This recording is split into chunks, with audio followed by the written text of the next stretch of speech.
Welcome to the Principal Podcast, where we talk about how the best professional services firms grow.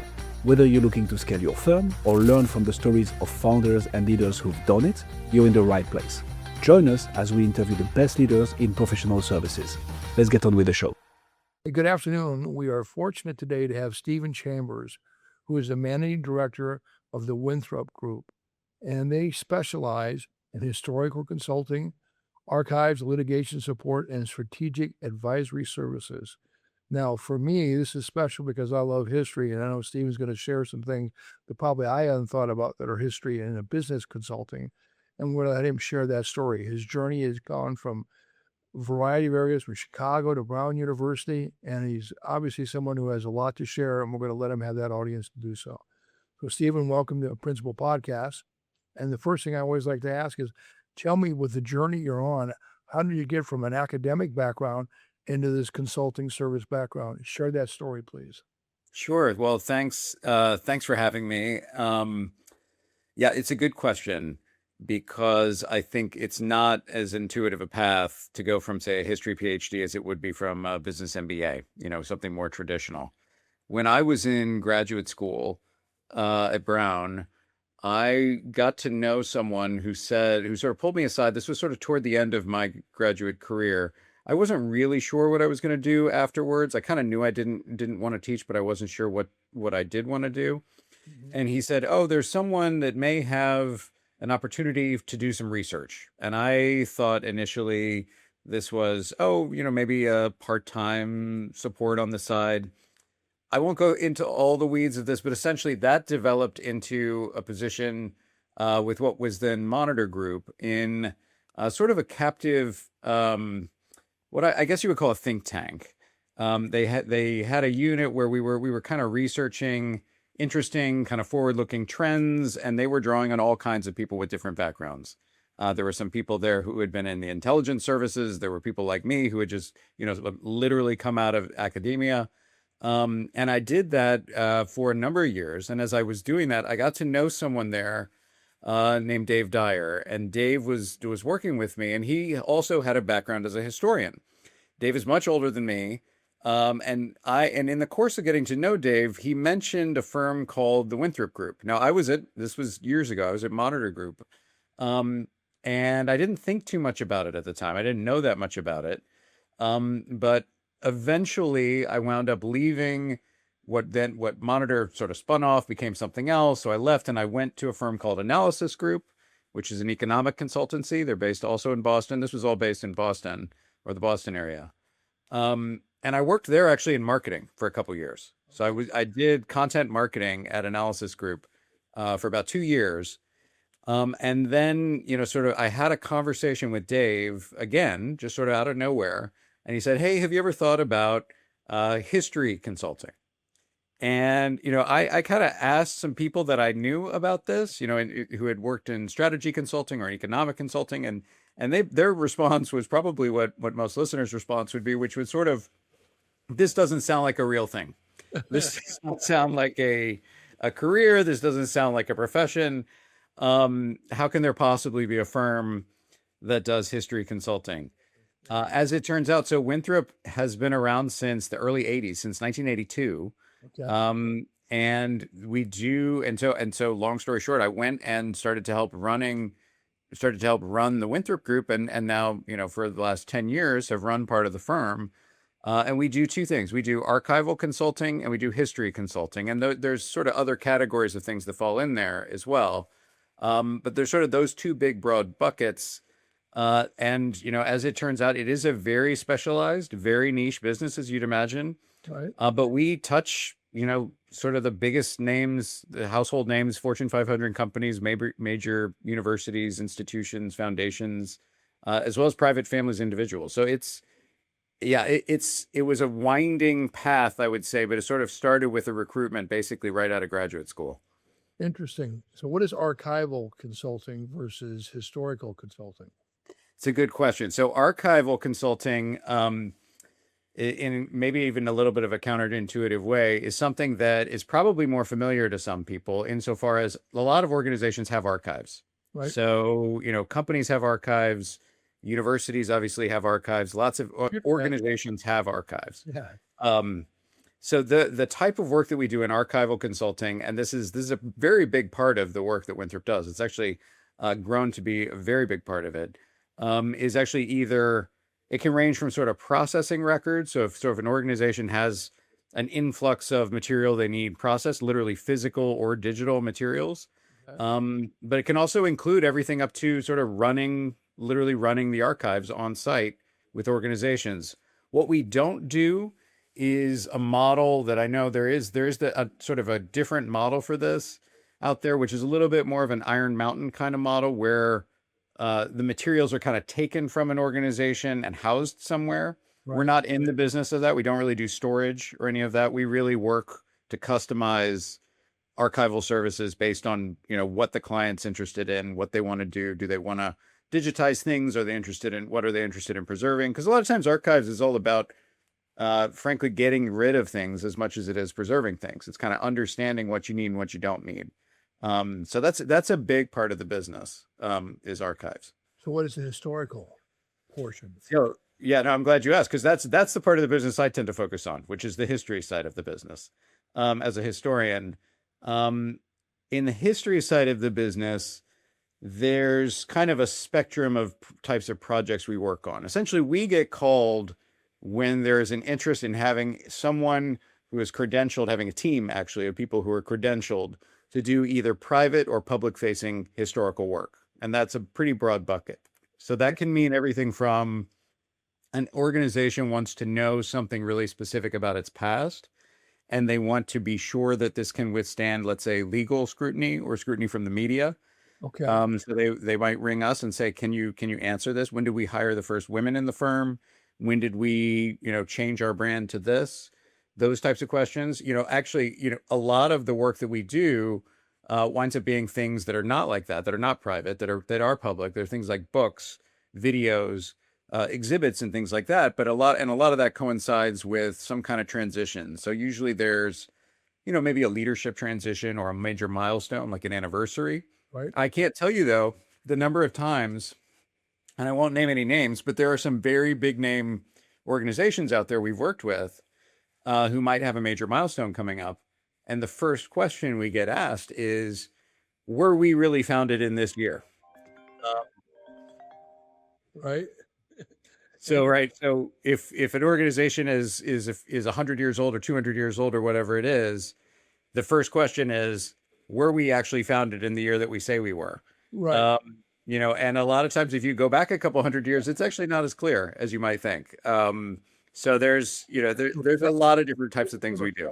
Process, for lack of a better term, if someone would say, hey, when did we hire our first female? When did we hire our first minority? When did we hire our first gentleman over 50, whatever the category may be, since we say we employ these people? So you kind of gather that information and validate it. Right? Exactly. Okay. Exactly. I mean, I think, and that goes not just for sort of private research briefs, but also goes for books or things that are made to be more accessible. So if an organization, even if it is something that you might look at from the outside or from the inside, even, for employees, and say, this is really sort of marketing collateral from their perspective. Our purpose is to make it engaging, but also to make sure the people at the organization have the real story. Okay. So they can choose, and we can work with them to figure out what to say. But the point is, they should really understand what their history is, because, a lot of organizations, they have a very specific histories. Everybody is affected by it, is my belief. And so it's better to actually understand what it is and be able to make informed decisions about it.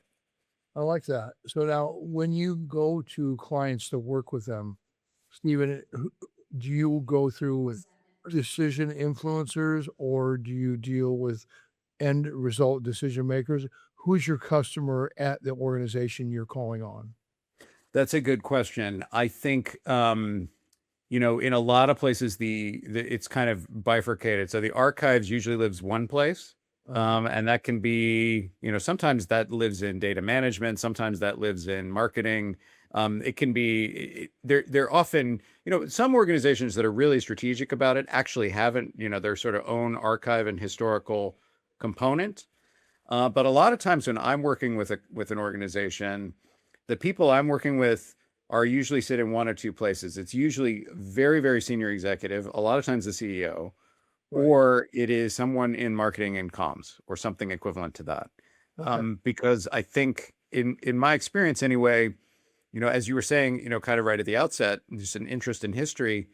Most senior executives that I have met, and maybe this is just a biased sampling, but most senior executives I have met understand the value of history, and they have they have an inherent interest in it. This is not something that you have to sort of convince them of its importance.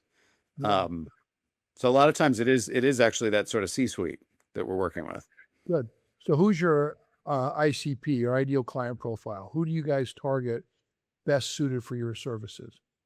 It's a really good question. I think I've thought about that, and we think about this a lot. As you can imagine, I think it's really difficult to pick a specific sector or industry or sort of client profile along those lines, because we really do work across the gamut. I mean, we've sort of right now working with financial services firms, people in construction and manufacturing, higher ed. I mean, really, you name it, we have a client in that Seems space. universally applied to almost anybody the way you described it. I mean, I would think anyone who really wants to understand who they are, where they came from, and whether if they want to go forward, then be aware of that. That could pertain to the public sector, private sector, large corporation, mid-size. I mean, you name it, and any specialty within that, manufacturing, retail. I mean, you name it. Unless I'm mistaken, pretty universal. I think that's right. I think that's right. One thing I will say is, the client profile that I usually love are clients that are sort of strategically minded, that are thoughtful about this, that begin from the premise of we have something we definitely want to accomplish with this, but we want to understand the best way to do it. Okay.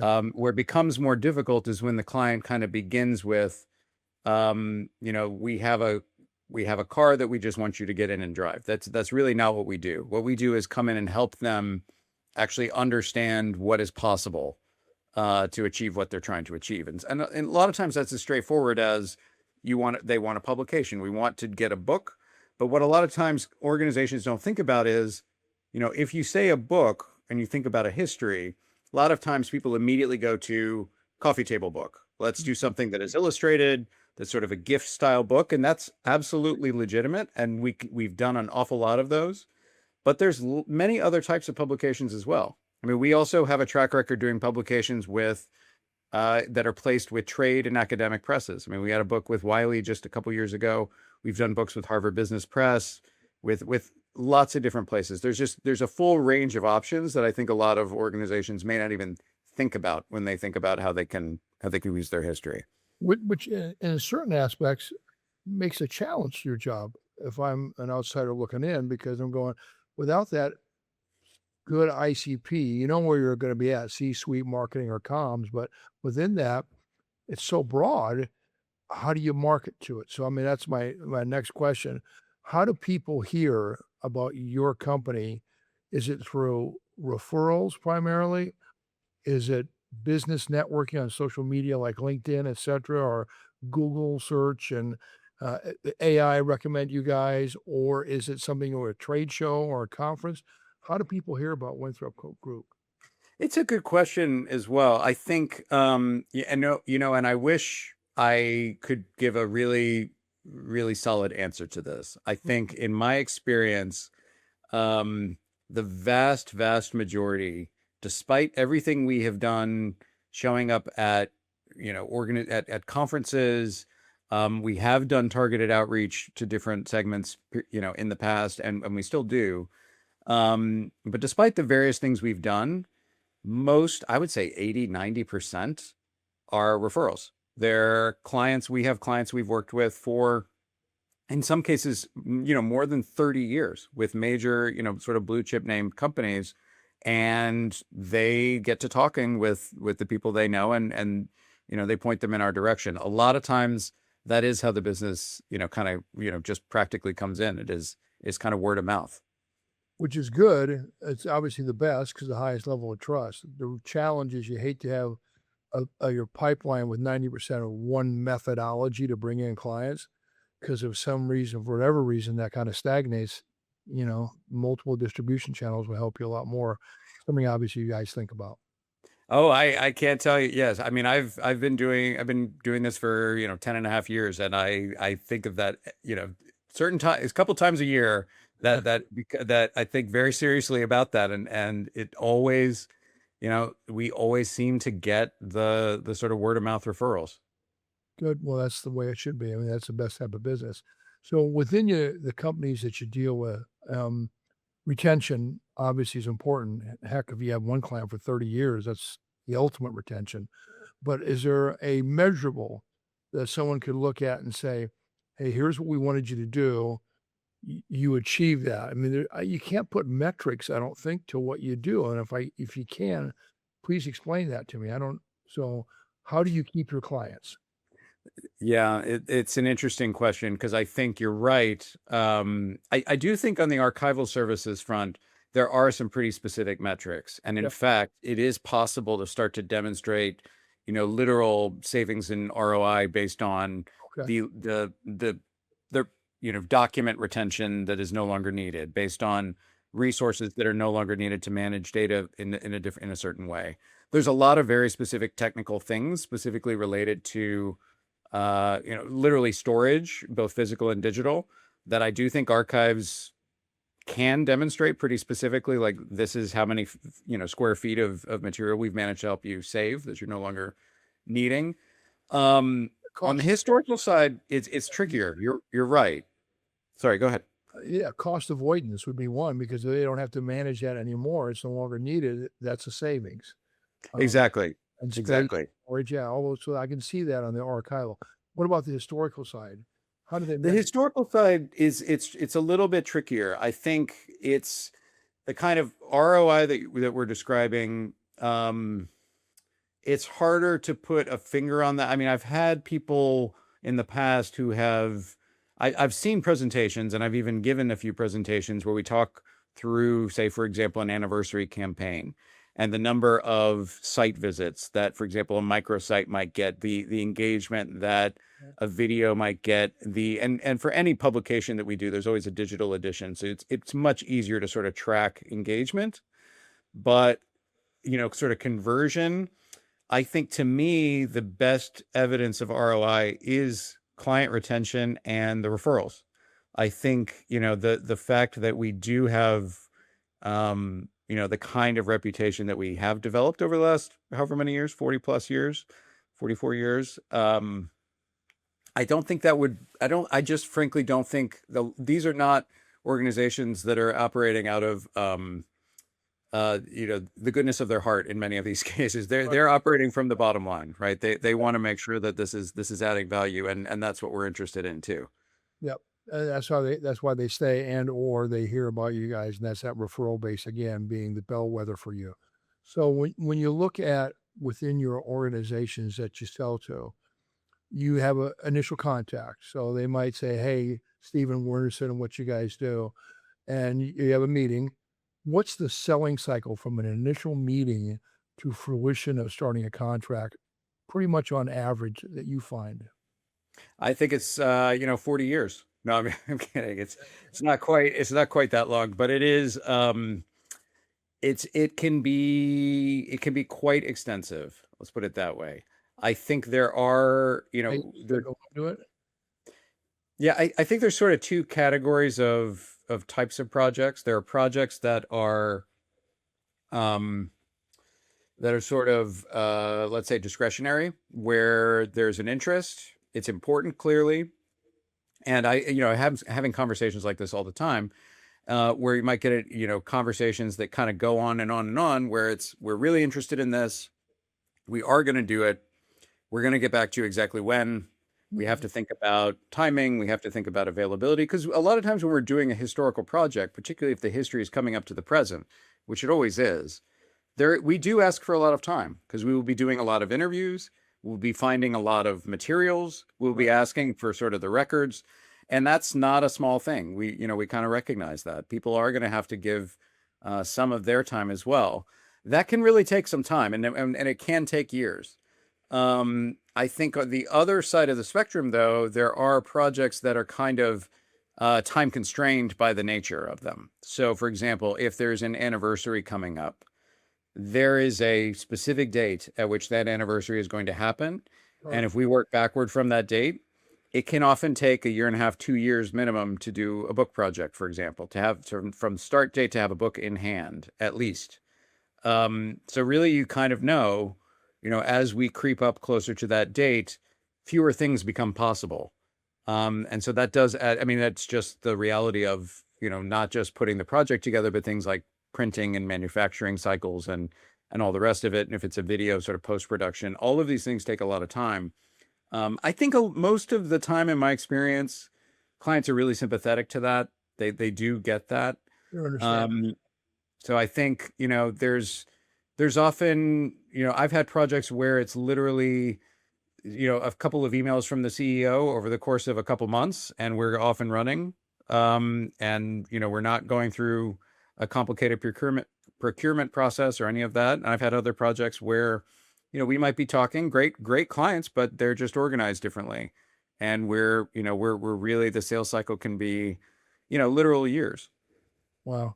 Committees by committee, and then RFPs, and you go, oh my God, come on, we know we're the ones who can do it. Let's just get going. But Oh, anyway, yes. so let's talk about where you see challenges for your business in the years ahead. Tell me where you see the biggest challenge for your company this year, going the next year, up to 2030. Where do you see the challenges?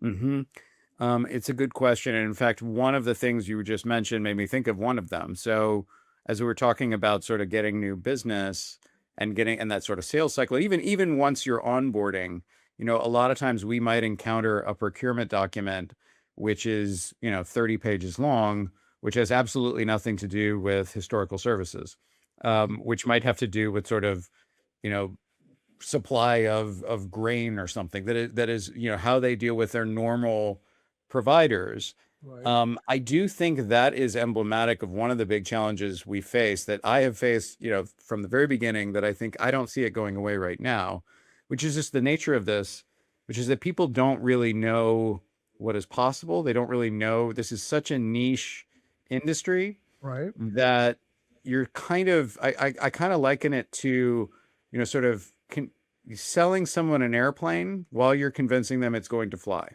that they've never seen an airplane fly before. Yeah, they never And you're knew saying, others existed, right? Yeah. right, this is going to be great. We are going to be able to travel across the ocean. I know you've never seen that happen before, but here's the plane. We kind of have to get into it together. And I promise it's going to work, but you've never gotten in a plane like this before. So there is a leap of faith involved in that. I think there's something like that happens a lot with the historical projects, where not always, but a lot, especially if organizations have never done something like this before. And I don't see that changing. I do think, the big question I'm sure everybody will be thinking about, that I've started to get asked about more and more, that we are just starting to take a good position on with this, is AI, of course. Well, at least we got through 27 minutes without the two letters AI.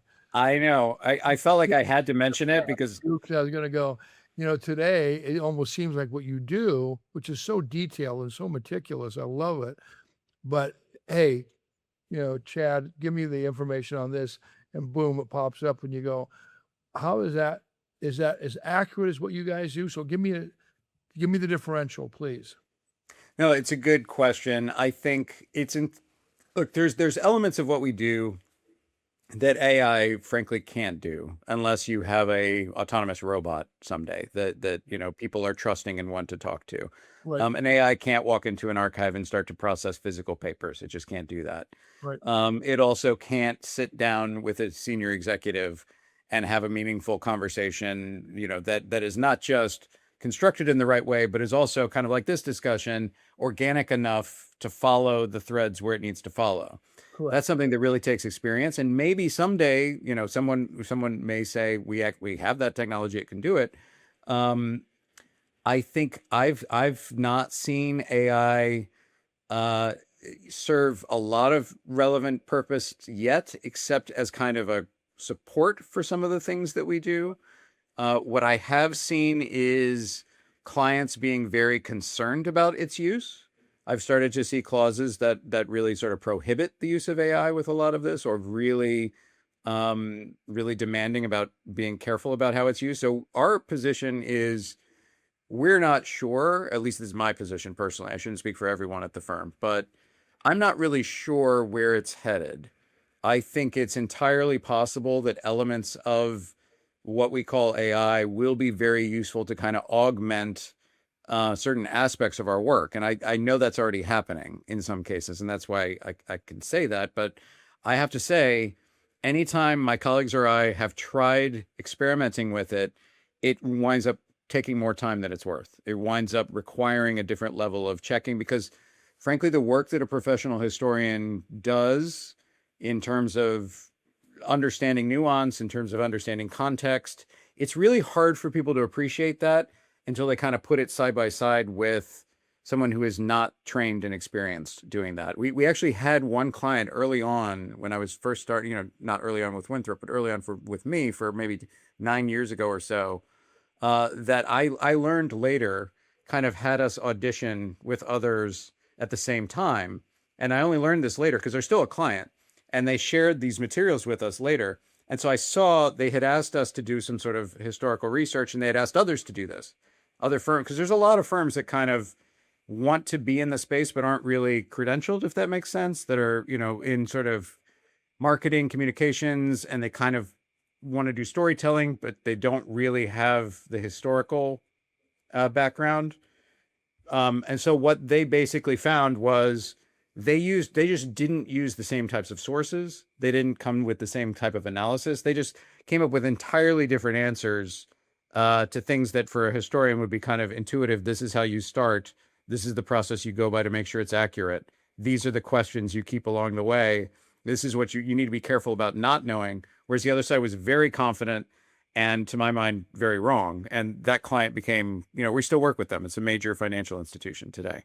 What's amazing is, I just love this stuff. I'm fascinated tremendously by it. But I think you're right. A historical perspective has got to be based on your knowledge, your experience, what you've learned over your years of interviews and knowledge gathering and information gathering. That's not replaceable. That's something that someone else can't replicate unless they've lived in your shoes. So that story that you can bring to the reality of what happened has got to be unique to what you guys do. And so what they did was comparative shop. In the mortgage industry, it's called shotgunning the loan. You submit a loan to two different sources simultaneously. You see who comes back with the fewest amount of conditions, the least amount of issues to clear, and the best price. They tried to historically shotgun history. You give me your version, you give me your version, we'll see which one we like and which one. And you're right, you might do a shortcut job and get inaccurate information, which damages the whole purpose of why you even bothered to do the search. So Exactly. very fascinating. So tell me where your biggest opportunities are. Where do you see your biggest opportunities for your company in the years ahead?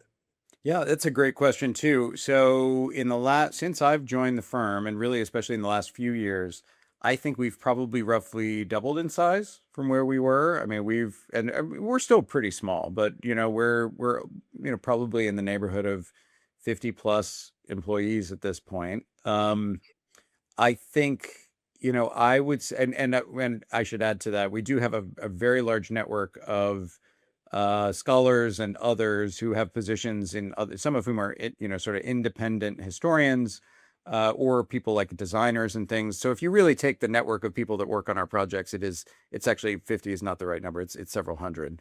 But that said, I think I would cautiously say I think archives in history, they still to me represent a kind of authentic foundation of content for an organization that is not replicable in any other way. That this is a diversified, unique asset that they have that is sort of a unique capability. And I do think that as sort of people become more skeptical, let's say, of content kind of across the board, and this is, I don't want to just blame AI, but there's an awful lot of skepticism, I think, in the wider world of of pretty much everything, of, sort of authority in general. So I think history and archives, being able to actually pull the document, being able to write something, and then if somebody says, wait, where did that come from? To immediately show, well, this is the primary source. This is where we're getting this. This is the intuitions and the different nuances we're bringing to this. This is the background for this. I do think that's something unique. I don't think that's replicable. So I think there's a lot of opportunity for growth. There's a phrase, and you know it. I know for sure you know it. A picture is worth 1,000 words. Mm-hmm. Validate something unless you see it.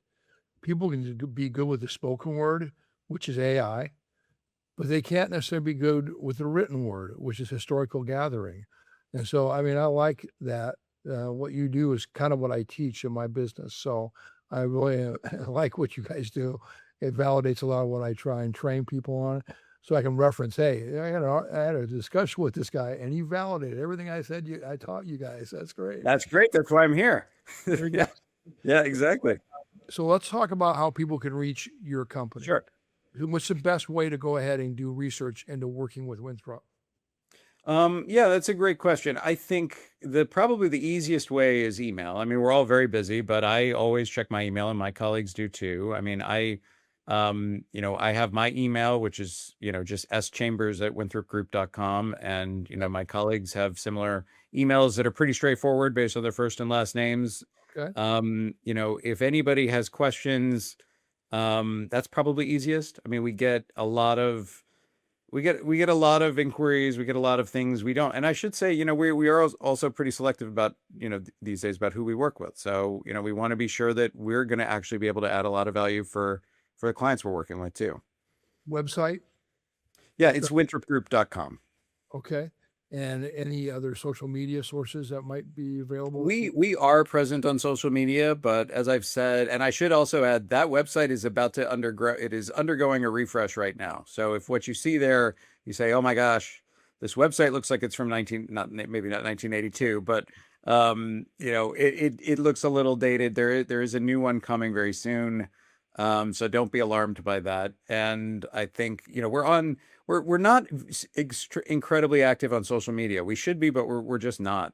It's one of those things. I think if the referrals all started drying up, we probably would be. Got it. But thank God for the referrals. Yeah, exactly. I've enjoyed the conversation. I think the audience has as well. I find it extremely fascinating, and I hope they will as well. Thank you for your time this afternoon being on Principal Podcast. Thank you, Janice. I appreciate it. You're welcome. Thanks for joining us on this episode of the Principal Podcast. We hope you've learned valuable lessons and strategies to grow your firm and take your business to the next level. Make sure to subscribe and leave us a review wherever you're listening to this show so you never miss an episode. To apply and be a guest on the show, click the link in the description. See you next time.